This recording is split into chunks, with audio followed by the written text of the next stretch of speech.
तो भारत की विशिष्ट नदियों की श्रृंखला की इस कड़ी में हम आपको ले चलते हैं दक्षिण की गंगा कही जाने वाली गोदावरी नदी के तट पर।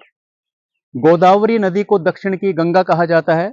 उसके पीछे एक पौराणिक कथा यह है कि ऋषि गौतम ने भगवान शिव का घोर तप किया गंगा को वहां पर लाने के लिए।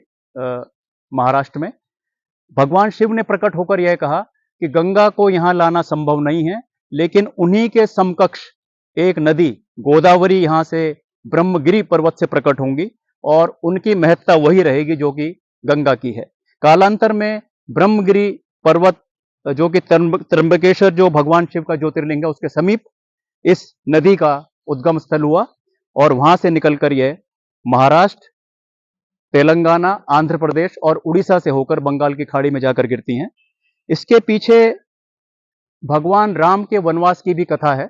भगवान राम ने पंचवटी और नासिक क्षेत्र में अपने वनवास का काफी समय सीता और लक्ष्मण के साथ काटा और नासिक वो जगह है जहां पर लक्ष्मण ने शूर्पणखा के नाक और कान काटे।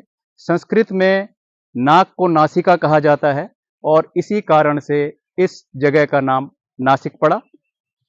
और यहाँ पर जो कुंभ का मेला जो 12 वर्ष में लगता है प्रयागराज में, तो ये गोदावरी नदी के तट पर भी लगता है और गोदावरी नदी की महत्ता भारत की संस्कृति में बहुत अधिक है। जय गोदावरी मैया। भारत की विशिष्ट पवित्र पतित पावनी नदियों की श्रृंखला की हमारी अगली कड़ी में है पतित पावनी यमुना नदी। यमुना नदी का उद्गम स्थल उत्तराखंड के गढ़वाल हिमालय के उत्तरकाशी के यमुनोत्री ग्लेशियर से है और वहां से ये जब प्रकट होती हैं, फूटती हैं, तो वहां पर एक गर्म पानी का भी कुंड है जिसको कि सूर्य कुंड कहा जाता है, जिसका तापमान लगभग 88 डिग्री सेल्सियस रहता है और उसमें पकाए हुए आलू और चावल का प्रसाद यमुनोत्री के मंदिर में प्रसाद स्वरूप चढ़ाया जाता है।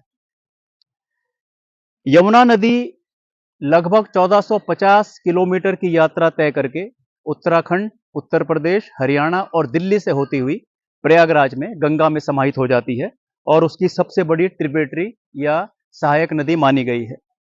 यमुना नदी का जो पौराणिक महत्व है वो यह है कि यमुना नदी को सूर्य की पुत्री और यम की बहन माना गया है और यमुना का भारतीय जनमानस, संस्कृति, सभ्यता और धर्म में इसलिए भी अधिक महत्व है कि इसका सीधा संबंध भगवान श्री कृष्ण की लीलाओं से है और उसके जन्म की भी ये साक्षी है। और भगवान कृष्ण से संबंधित सभी प्रदेश, गिरिराज जी, मथुरा, वृंदावन, गोकुल, ये सब यमुना के तट पर ही उन्होंने अपनी लीलाएं की। तो यमुना नदी का भी नाम बड़े आदर के साथ गंगा नदी के ही समकक्ष लिया जाता है। जय यमुना मैया।